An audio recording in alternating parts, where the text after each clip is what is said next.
अहमद शाह अब्दाली को बादशाह आलमगीर ने एक पत्र लिखा था जिसमें कहा था कि जाट जाति जो भारत में रहती है वो और उसका राजा इतना शक्तिशाली हो गया है कि उसकी खुली खुलती है और बंदी बनती है। यानी महाराजा सूरजमल जो कह देते हैं वही होता है, जो ठान लेते हैं पूरा करके रहते हैं। महाराजा सूरजमल न सिर्फ दुश्मन को युद्ध के मैदान में हराने का जौहर जानते थे, बल्कि दुश्मन की बेइज्जती करने का भी हुनर उन्हें बखूबी आता था। इसलिए राजा सूरजमल ने मुगलों की निशानी ताजमहल में भूसा बरवा दिया था। क्रिस्टोफर टेडिजल की किताब the history of architecture in India में इसका जिक्र मिलता है, जिसमें बताया गया है कि साल 1761 की बात है जब राजा सूरजमल ने करीब 30,000 मुगलों की सेना को हराकर आगरा का किला फतेह किया था। इसके बाद उनकी सेना ने ताजमहल पर हमला बोला और उसका चांदी से मढ़ा हुआ मुख्य द्वार उखाड़ लिया। ताजमहल पर कब्जे के बाद राजा सूरजमल को सलाह दी गई कि ताजमहल को गिरा दिया जाए लेकिन महाराजा सूरजमल ने ताजमहल को गिराया नहीं, उसको अस्तबल में तब्दील कर दिया और वहां घोड़ों के लिए भूसा भरवा दिया कि ना गिराओ मत, मेरा घोड़ा यहां का रखा हुआ ताजमहल में भूसा खाएगा, भूसा भर दो ताजमहल। इसके 2 साल बाद 25 दिसंबर 1763 को जब महाराजा सूरजमल दिल्ली की रक्षा के लिए निकले तब मुगल सेनाओं ने धोखे से उन्हें घेर लिया। तब दिल्ली में मुगलों से लड़ते हुए उन्होंने अपने प्राण न्योछावर किए। महाराजा सूरजमल की वीरता और शौर्य का मुगलों में इस कदर खौफ था कि उनकी मृत्यु के बाद भी मुगलों को यह विश्वास नहीं हुआ था कि सूरजमल मारे गए।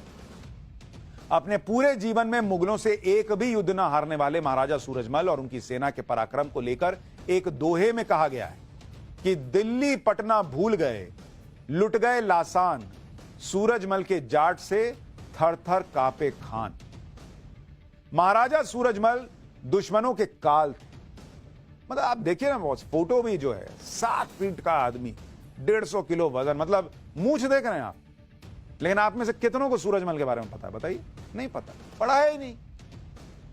मुगल महान, मुगल महान, मुगल महान, कुछ और मत पढ़ो। महाराजा सूरजमल दुश्मनों के काल थे। इतिहासकारों के मुताबिक महाराजा सूरजमल कहा करते थे कि जाट मर सकता है, झुक नहीं सकता। लेकिन महाराजा सूरजमल अपनी जनता के सच्चे हितैषी भी थे, सभी धर्मों का सम्मान भी करते थे। महाराजा सूरजमल ने दूसरे धर्मों के राजाओं द्वारा बने ऐतिहासिक स्मारकों की देखभाल की। उन्होंने मुगल आक्रांताओं के ने जो जमीनें हड़पी थी वो किसानों को वापस दिलवाई। उन्होंने लोगों को योग्यता के मुताबिक ऊंचे पदों पर नियुक्त किया, चाहे उनकी जाति या धर्म कुछ भी हो, उनको फर्क नहीं पड़ रहा था भाई, कुछ भी हो, लेकिन काबिल हो तो तुमको ऊंचे पद पर बैठाए। ये थे राजा सूरजमल। महाराजा सूरजमल की इसी कुशल प्रशासनिक क्षमता, दूरदर्शिता और कूटनीतिक ज्ञान की वजह से उनकी तुलना यूनानी दार्शनिक प्लेटो से की जाती है और महाराजा सूरजमल को जाटों का प्लेटो भी कहा जाता है।